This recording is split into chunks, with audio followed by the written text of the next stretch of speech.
They thought humanity would negotiate. They were wrong. The massive Corellian ship hung in the sky above Seoul like a dark cloud, stretched for miles, blocking the sun and casting shadows across the bustling city. People in the streets stopped and stared up at the alien vessel. Some ran in fear. Others took pictures with their phones. The military had already formed a perimeter around major government buildings, but they looked small and weak compared to the giant ship above. Inside the emergency command center, deep beneath the Blue House, President Kim stood silently at the window. His face showed no emotion, but his knuckles turned white as he gripped his hands behind his back. The room was filled with military officers, government officials, and scientists, all waiting for his response. What do they want? President Kim finally asked, his voice steady despite the tension. Director Park, head of National Intelligence, walked forward with purpose. Her movements were precise, controlled. She placed a tablet on the table and slid it toward the president. They sent this message 30 minutes ago. Sir, she said, they're demanding 30% of Earth's resources is tribute: water, minerals, rare metals, biological samples. They call it a protection fee. They've given us 7 days to comply. President Kim picked up the tablet and read the message carefully. The room remained silent. The only sound was the quiet hum of computers and the distant noise of military helicopters outside. And if we refuse? He asked, looking up at Director Park. She met his gaze directly. They didn't elaborate, sir. The threat was clear even without details. The Cillian ship carried weapons beyond human understanding. Scans showed energy readings that defied Earth's physics. One demonstration of their power had vaporized an uninhabited island in the Pacific. Just a warning shot, they had said. President Kim set the tablet down and walked to the large screen showing a live feed of the ship. Other alien vessels had positioned themselves over major cities around the world: New York, London, Beijing, Moscow. The coordinated global approach suggested the aliens had studied Earth carefully before arriving. Have other nations received the same demand? He asked. General Ru, the highest-ranking military officer present, nodded. Yes, sir. We're in contact with the UN Security Council. Every country has received identical terms. Options? President Kim asked. Militarily, we have none. General Ryu admitted. Our weapons would be like throwing stones at a battleship. Divergin, the chief scientist, spoke up. We need time, sir. Their technology is advanced, but not incomprehensible. If we can analyze their systems, maybe find a weakness. We don't have time. Director Park interrupted. 7 days is not enough to understand their technology. President Kim remained silent for a moment, then his jaw tightened with resolve. Contact Admiral Lee. Tell her to activate Protocol Omega. The room went still. Protocol Omega was a last resort plan developed after years of theoretical planning for alien contact. It had never been meant for actual implementation, Sir. General Ryu said carefully. Protocol Omega assumes global cooperation. It would require immediate sharing of all military and scientific resources among nations that don't trust each other, then make them trust each other. President Kim said firmly. The Corellians gave us 7 days. We'll use every minute. Tell Admiral Lee she has full authority, all resources, all personnel, whatever she needs. Yes, sir. General R said immediately, reaching for his secure phone. High above Earth, Lord Traz, ambassador of the Corellian Empire, returned to his ship after delivering the message to Earth's leaders. His scaled skin shimmered under the lights of the command deck as he approached Supreme Commander Vorex. The message has been delivered, TR reported, bowing slightly as expected. The humans appeared shocked and afraid. Commander Vorex turned from the viewing screen showing Earth below. Did they respond? Not yet, Traz said with a smile that revealed sharp teeth. They will need time to accept their situation. No doubt they are arguing among themselves, even now.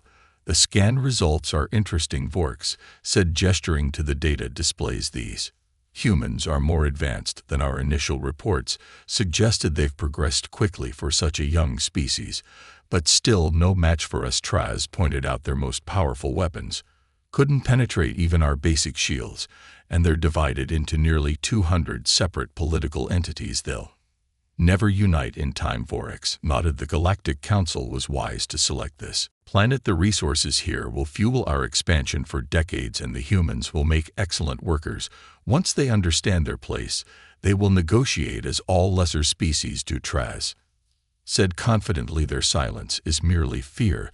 Then they will surrender, and Earth will become another productive colony of the Empire. Continue monitoring their communications forks.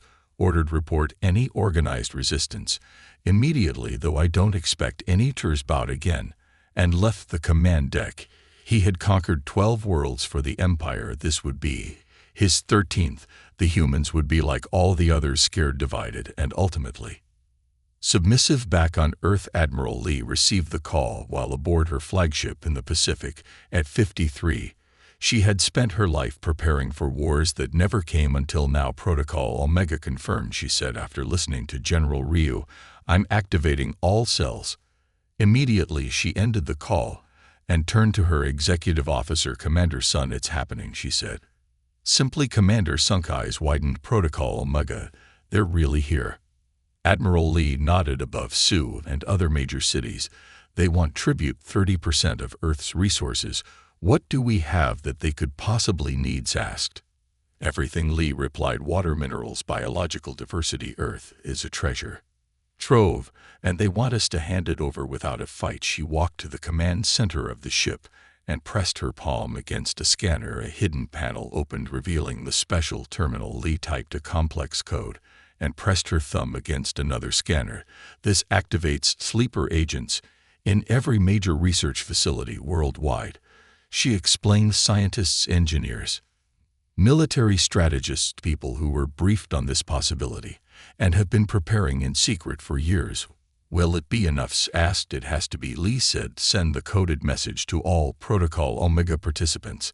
The storm has arrived. Prepare to fight across the globe. Thousands of individuals received the message in laboratories, universities, military bases, and government facilities. They began their work. Some gathered data on the alien ship, others started adapting existing weapons. The most important groups began analyzing the limited information available about Corellian technology in Seoul. President Kim addressed his nation. He spoke calmly, urging people to remain in their homes and trust in their government. He didn't mention submission or resistance. He simply asked for patience. Similar messages came from leaders around the world to the Corellians watching from above. It seemed like Earth was paralyzed with indecision and fear. They detected no major military movements, no significant increase in weapon production. But beneath the surface, humanity was preparing. The Corellians had made a critical mistake. They had judged humans by the standards of other conquered species. They expected negotiation. They expected eventual surrender. Lord Traz returned to his quarters aboard the flagship. Pleased with the day's work, he composed his report to the Galactic Council. Earth will be ours within the week. The humans will negotiate as all lesser species do. He couldn't have been more wrong. 3 days had passed since the Turellian ultimatum.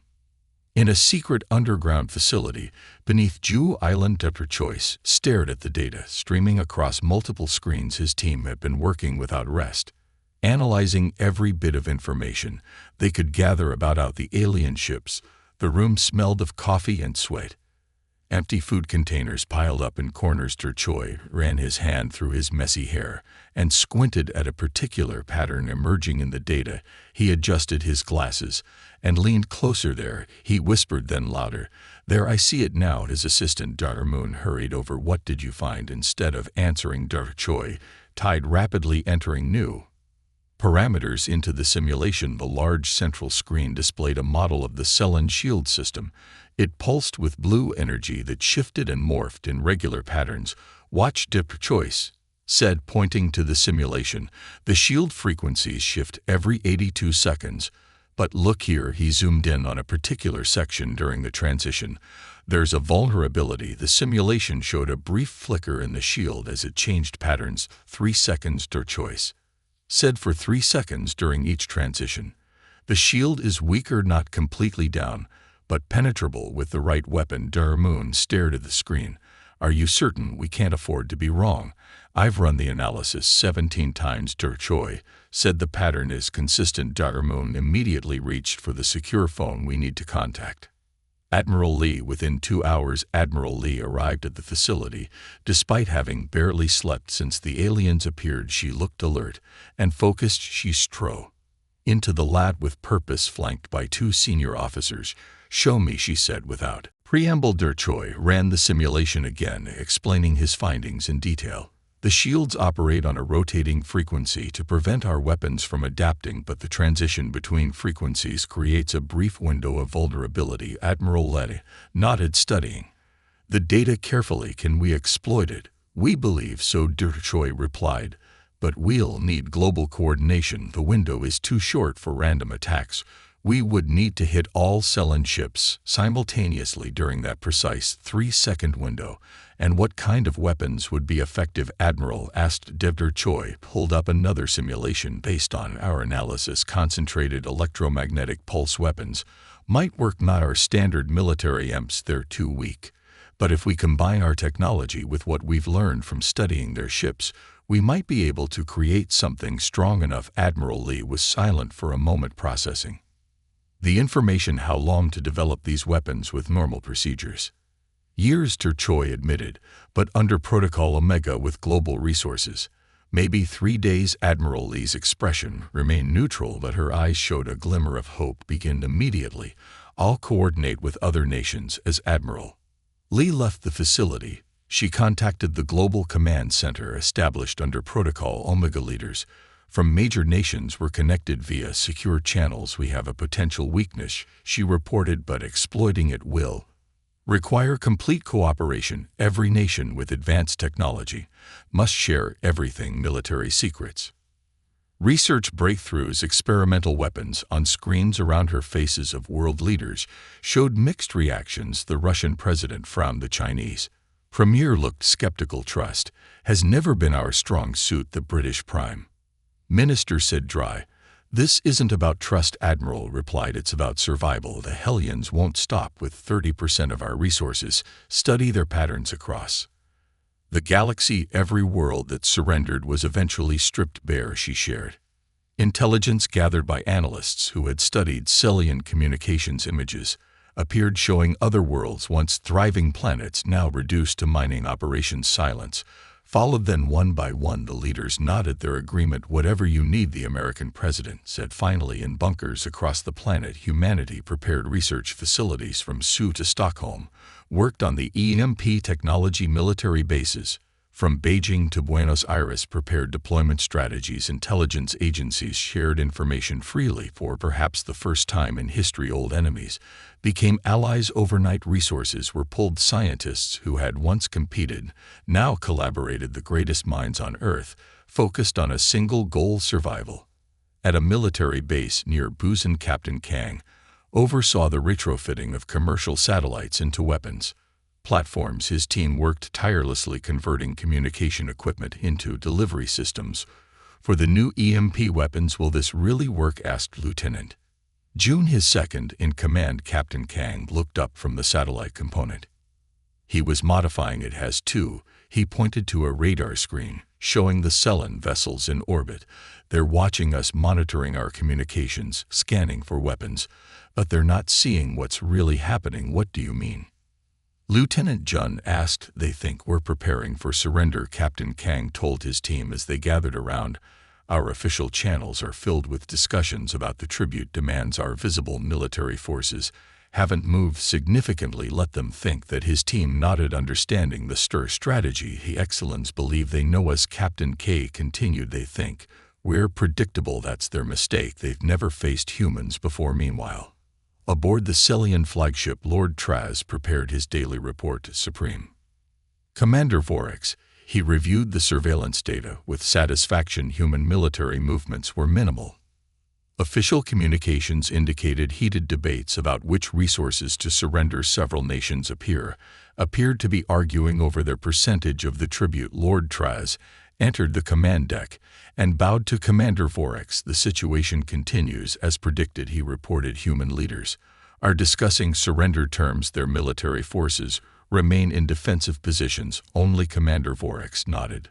pleased any signs of resistance. Nothing significant, TR replied. Some small military movements, but nothing coordinated. They seem to be protecting their own territories from each other more than preparing to fight us. He projected images showing minimal activity around major military bases.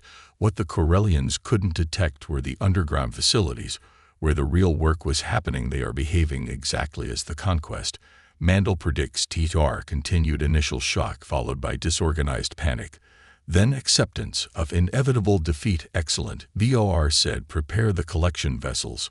When they surrender, I want to begin resource extraction immediately. Yes, Commander, Traz said with another bow. Shall I prepare a formal acceptance of their surrender? Yes, 4X replied. Make it appropriately grand. These humans should understand the honor of joining the Empire. As Traz left to compose the document, he felt a surge of pride.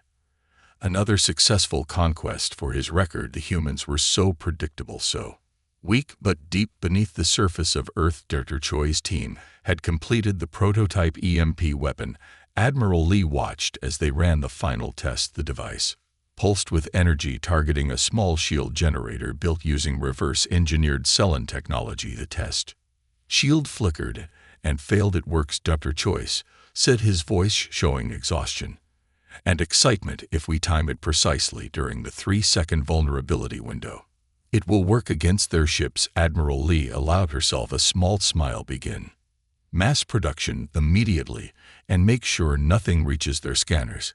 Across the globe, hidden facilities began manufacturing the weapons. Captain Kang's satellite platforms were nearly ready. Underground missile installations were modified to carry the new EMP devices. Days have passed. The Corellian deadline approach. On the surface, Earth appeared to be preparing for surrender, but beneath that appearance, humanity was arming itself for a fight unlike any in history.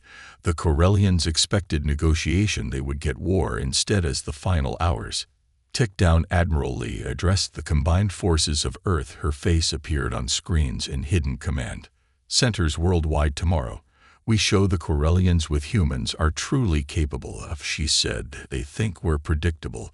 They think we're weak. They're wrong. The morning of the deadline arrived with clear skies. The chosen meeting place was an open field outside Seoul, far enough from the city to prevent immediate danger to civilians. Military vehicles surrounded the area, but kept a respectful distance. As ordered by the Corellians, Admiral Lee stood alone in the center of the field. She wore her full dress uniform, medals gleaming in the morning sun. Her posture was perfect, betraying none of the tension she felt in her ear. A tiny communications device kept her connected to command centers around the world. All units in position. Came the whispered confirmation from General Rio. Waiting for your signal. Admiral Lee gave no visible response. Her eyes remained fixed on the sky, where the massive Celian flagship hovered. A small shuttle detached from its underside and began descending toward the field. The shuttle was sleek in silver, making almost no sound as it landed smoothly on the grass 30 meters from where Admiral Lee stood. The door slid open, revealing Lord Traz and 4 Corellian guards. They were tall beings with scaled skin that shimmered with iridescent colors. Their eyes were large and yellow with vertical pupils. Lord TR stepped forward with confident stride. His ornate armor marked him as a high-ranking official. The guards followed, carrying weapons that resembled advanced rifles. Admiral Lee, Lord TR said, his translator converting his clicking speech into Korean. I am pleased you have come alone, as requested as your message instructed. Admiral Lee replied calmly. Lord Trey circled her, slowly examining her uniform. I understand you speak for Earth now. Your governments have finally united under pressure. I represent Earth's response to your demand, Admiral Lee said. And that response is Lord TR prompted, though his smile suggested he already knew the answer. Admiral Lee met his gaze directly. We accept your terms. Lord TR's smile widened, revealing sharp teeth. Wise decision. The Empire rewards compliance. Your tribute will be collected efficiently with minimal disruption to your major population centers. However, Lee continued, her voice steady, we have a counteroffer. Lord Traz tilted his head, curious rather than concerned. A counteroffer that is unexpected. What could you possibly offer the Empire? Admiral Lee checked her watch casually. In exactly 20 seconds, I suggest you look up at your ships." Lord Tra's expression changed from amusement to confusion. "What trick is this?" "Not a trick. A demonstration." Lord TR started to signal his guards, but Admiral Lee's calm confidence made him hesitate. Instead, he looked up at his fleet, as she suggested. At precisely 10:00 a.m. local time, Admiral Lee pressed a small button on her wrist device. The signal went out across the globe. EMP weapons fired simultaneously from hidden locations in orbit. Cylon ships suddenly lost power as their shields failed during the critical 3-second window. The precisely timed attack caught them at their most vulnerable moment, exactly 82 seconds into their shield cycle. The effect was immediate and devastating. The flagship's lights flickered. Smaller vessels drifted out of formation. Emergency systems activated, casting red glows from port holes. Lord TR stared in shock at the sight. "What have you done?" he demanded, his translator failing to hide the panic in his voice. Before Admiral Lee could answer, the second phase began. From hidden hangars, Earth's fighter squadrons launched. They had been redesigned and retrofitted with technology developed in the past week, a blend of human innovation and reverse-engineered Cylon systems. Lieutenant Yun led the first fighter squadron against the crippled alien flagship. Her 12 fighters streaked into the sky, climbing rapidly toward the vulnerable target. "All units maintain formation," she ordered over the secure channel. "Remember your training." Hit the marked weak points. Only as they approached the flagship, Lieutenant Yum could see the damage the EMP had caused. The massive ship's defensive weapons were offline. Its engines struggled to maintain position for Earth. She transmitted as her squadron reached an attack position and unleashed their payload. A specially designed missiles struck with precision, targeting the ship's propulsion system. They weren't trying to destroy the flagship, just disable it. Below in the field, Lord Turs watched in horror as explosions bloomed along his flagship's hull. He turned to Admiral Lee, rage distorting his features. "You deceptive creatures, you pretended to surrender." "We never surrendered," Admiral corrected him. "I said we accepted your terms, which were to give our response today. This is our response." She gestured to the sky, where human fighters now engaged Cylon vessels around the world. "Humanity does not surrender, not to threats, not to bullies, and certainly not to invaders." Lord Traz reached for his weapon. "You will die for this." Before he could fire, hidden snipers took out the 4 Corellan guards with precise shots. Lord Traz froze suddenly, alone and surrounded. "I wouldn't," Admiral Lee advised him calmly. "You're more valuable alive in orbit." The battle continued. The Cillian ships had begun to recover from the initial EMP strike, but they faced a coordinated attack they hadn't prepared for. Human fighters darted between the larger vessels, targeting engines and weapon systems. Lieutenant Yun's squadron had already disabled 2 smaller Corellan ships and returned to the flagship. Its shields were beginning to regenerate. Second window approaching. Her tactical officer reported EMP charging all units. "Prepare for second strike." Lieutenant Wen ordered. Exactly 82 seconds after the first EMP, a second wave hit the flagship's recovering shields collapsed. Again, Lieutenant Yun's squadron fired the remaining missiles at the ship's command deck. Direct hit. Her tactical officer confirmed. The flagship began to list to one side, its stabilizers failing. Emergency pods ejected from its hull as crew members abandoned ship. Similar scenes played out around the world. The Excellent fleet, caught completely by surprise, struggled to mount an effective defense. Their technology was superior, but they had never faced an enemy who had studied their weaknesses so thoroughly. Back on the ground, Admiral Lee watched the battle with Lord TR as her prisoner. "Your arrogance blinded you," she told him. "You thought we would negotiate because that's what your other victims did. You never considered that humans might be different." Lord TR stared at the sky in disbelief. "How your technology is primitive. Your world is divided." "Was divided," Admiral corrected. "Nothing unites humans like a common enemy as for our technology. We learn quickly, especially when motivated." Reports flooded in from around the world. The coordinated EMP strikes had worked exactly as planned. Cillian ships were retreating from Earth orbit, regrouping at a distance. Supreme Commander Vorex from a secondary command ship sent an emergency message to all Cillian vessels. Disengage and retreat to Rally Point Alpha. This planet is more dangerous than expected. Lieutenant Yun received the order to hold position as the Cellon ships began their retreat. Her fighters formed a protective screen around Earth. As the aliens withdrew, should we pursue? She asked. Command negative came Admiral Lee's response. Let them go. They need to carry our message back to their empire. As the Cillian fleet limped away from Earth, Admiral Lee turned to Lord Tro. Ambassador, let's discuss those new terms I mentioned. Lord Tr, watching his mighty fleet retreat, could only stare in stunned silence. The Killian had never faced such resistance. They had conquered 12 worlds before Earth, and none had fought back so effectively. Their intelligence on humans had been catastrophically wrong.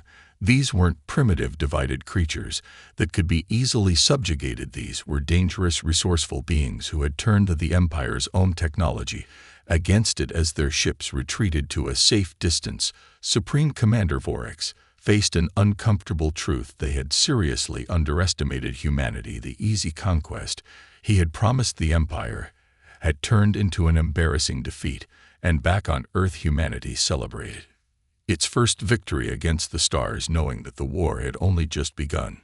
2 weeks after Earth's surprising victory, the second wave of Cillian ships arrived. This was no small force like before. This was the full might of the Cillian Empire, hundreds of massive warships that darkened the skies over every continent. They came without warnings or demands. The first attack struck New York. A beam of intense energy cut through the city's tallest buildings like they were paper. Tokyo fell next. Then London. Major cities around the world burned as Cillian ships targeted population centers without mercy. From a hidden command center in rural California, President Kim watched the destruction on screens that showed live feeds from around the world. His face was grim as casualty reports poured in. Millions dead already. Director Park reported, her voice tight with controlled emotion.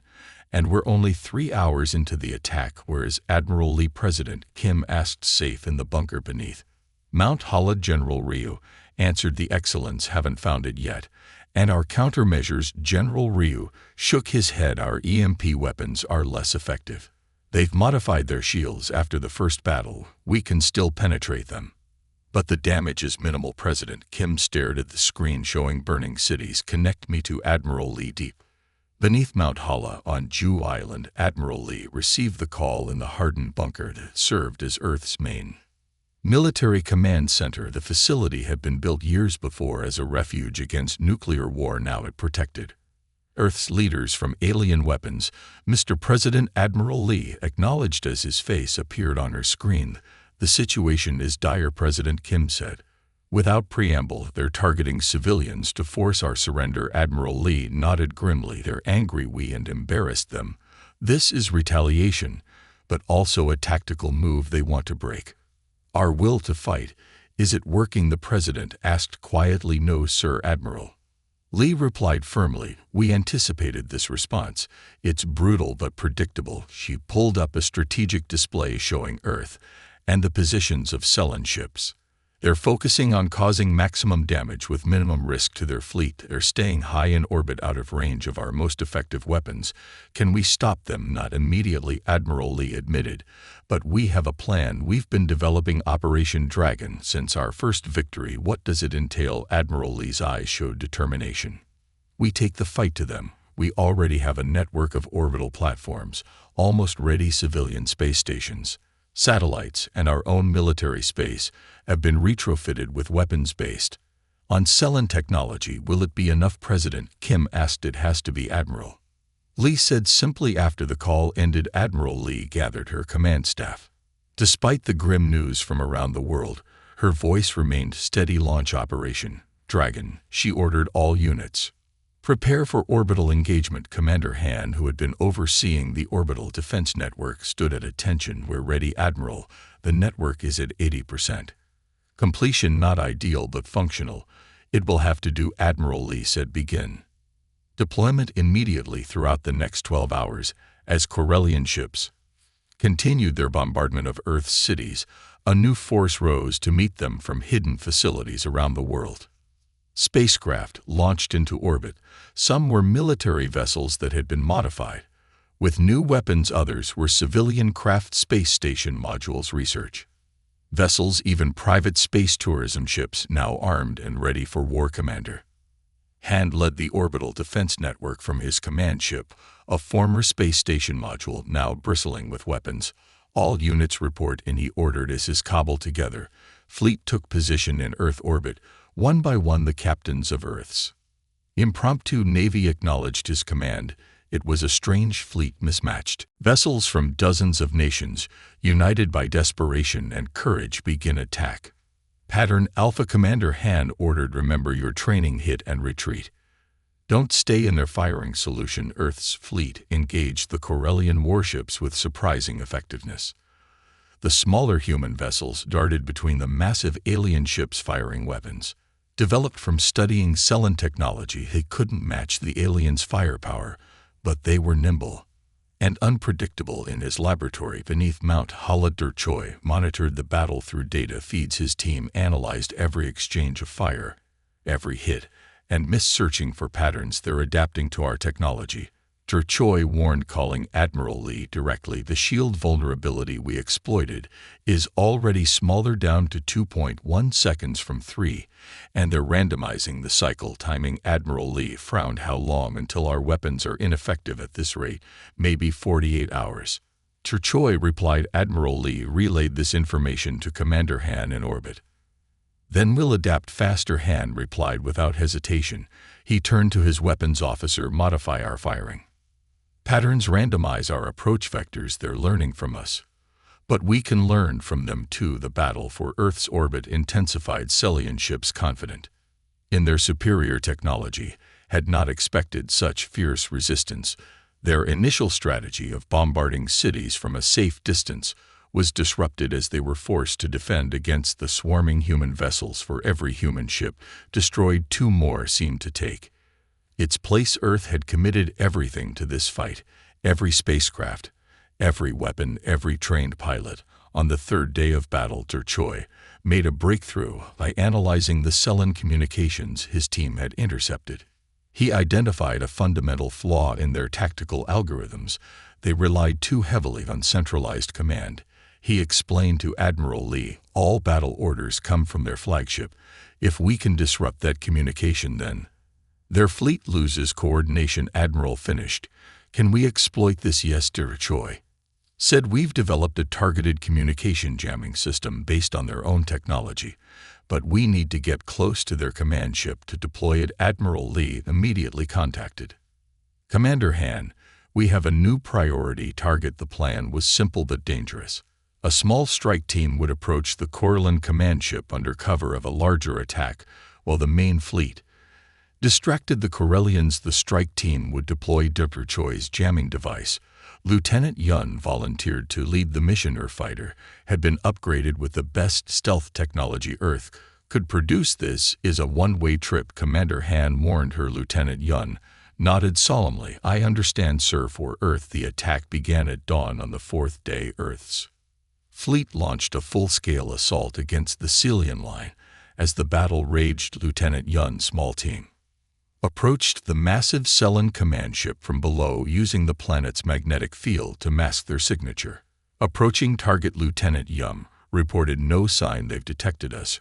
Her team reached the command ship and attached the jamming device to its hull. As soon as it activated, they retreated at maximum speed. The effect was immediate and dramatic. The Celian fleet's coordinated attacks faltered. Ships began moving into independently, some continuing to fight, while others fell back in confusion. Commander Han seized the opportunity. All units concentrate fire on designated targets. Hit them, while their disorganized Earth's fleet attacked with renewed vigor. Cellin ships, unable to coordinate their defenses, fell one by one. Some attempted to retreat, only to be pursued by faster human vessels. By the end of the day, the Celian fleet was intact. More than half their ships had been destroyed or disabled. The rest retreated to the far side of the moon, out of range of Earth's weapons. On his command ship, Supreme Overlord Drzid raged at his officers.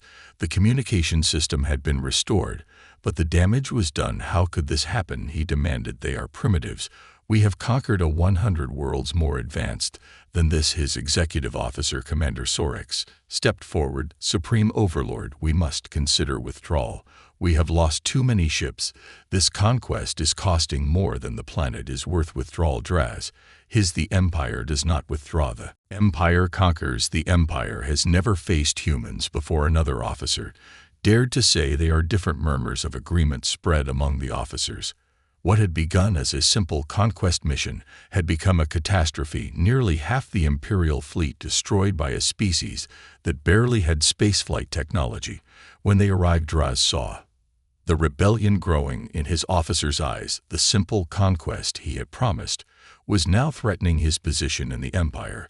If he returned home defeated, his fate would be worse than death. Prepare the remaining ships, he ordered. We will make one final attack with everything we have. His officers exchanged worried glances. They had seen what humans could do, and now they feared their own leader's desperation more than the enemy. 6 months after Earth's successful defense against the Celian fleet, Admiral Lee stood on the bridge of the TSS Defiance. The ship hummed with power around her. It was humanity's greatest achievement, Earth's first faster-than-light vessel, built by combining human ingenuity with captured Celian technology. The ship's sleek design reflected its hybrid origins. Celian engine technology, powered systems designed by human engineers. The weapons were based on alien principles, but modified by Earth scientists to be more effective. The crew was the best Earth had to offer, veterans of the orbital defense who had proven themselves in the battle for their planet. Admiral Lee walked slowly around the command center, inspecting each station. The crew worked with quiet efficiency, monitoring systems that would have seemed like magic just a year ago. Status report, Admiral requested. As she took her position in the command chair, Captain Shin, her executive officer, stepped forward. All systems operational. Admiral FTL drive is stable, weapons and shields at full capacity. We're ready for the jump. Admiral Lee nodded. And the fleet? The other 5 ships report ready as well, Captain Shin replied. Their information and awaiting your command. Admiral Lee looked at the main view screen outside the Defiance. 5 smaller vessels waited. They weren't as advanced as the flagship, but each carried the same revolutionary FTL drive. Together they formed humanity's first interstellar strike force. Communications. Send the message to Earth. Command. Admiral ordered. Operation Starbreak is commencing. She turned to the navigation officer. Set course for the Corellian supply depot at Proxima Centauri. Prepare for FTL jump. The navigation officer entered the coordinates. Course set. Admiral FTL drive spooling up. Admiral Lee addressed the bridge crew. This is a historic moment. Humanity is about to travel beyond our solar system for the first time, but we go not as explorers, not yet. First, we must secure our freedom. She paused, looking at each crew member. The Corellians have withdrawn to regroup, but they haven't given up. Intelligence shows they're gathering a larger force to return. We can't wait for them to bring the fight back to Earth.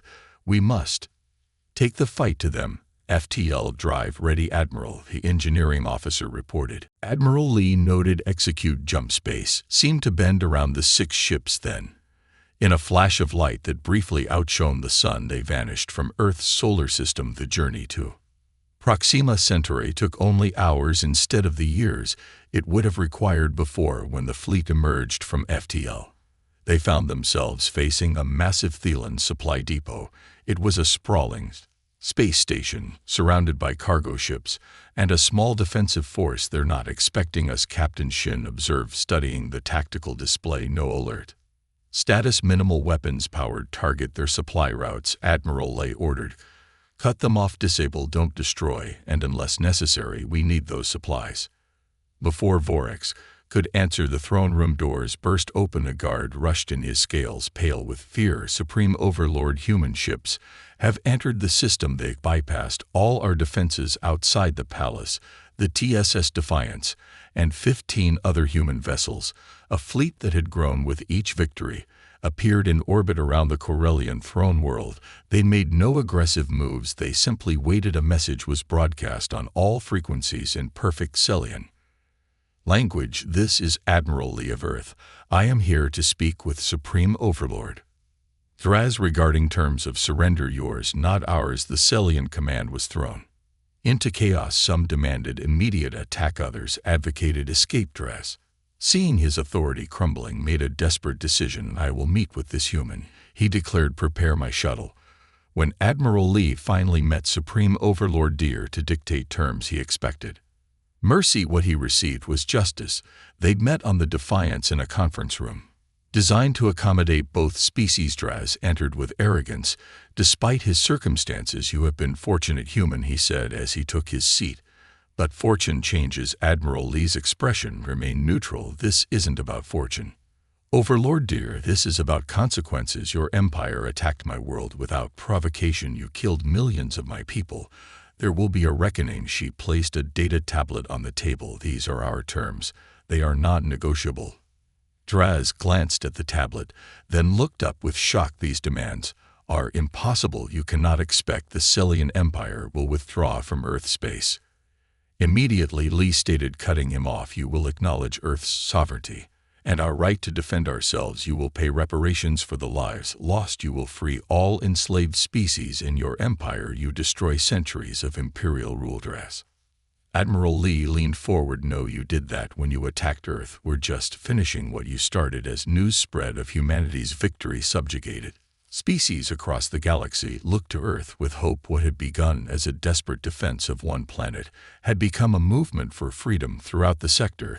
3 months later, in the newly established TAN headquarters on Earth, Admiral Lee met with representatives from dozens of worlds. Some were former slaves freed by Colonel B's teams. Others were ambassadors from planets inspired to overthrow their excellent overlords. They gathered in a large chamber built specifically for interspecies meetings. The air was carefully controlled to accommodate various breathing requirements. Translation devices ensured all could understand each other. Admiral Lee addressed the assembled beings. 1 year ago, humanity didn't know we weren't alone in the universe. Today, we stand with you as allies against oppression. She looked around the room, meeting the eyes of each representative. We know what it means to fight for freedom, she told them.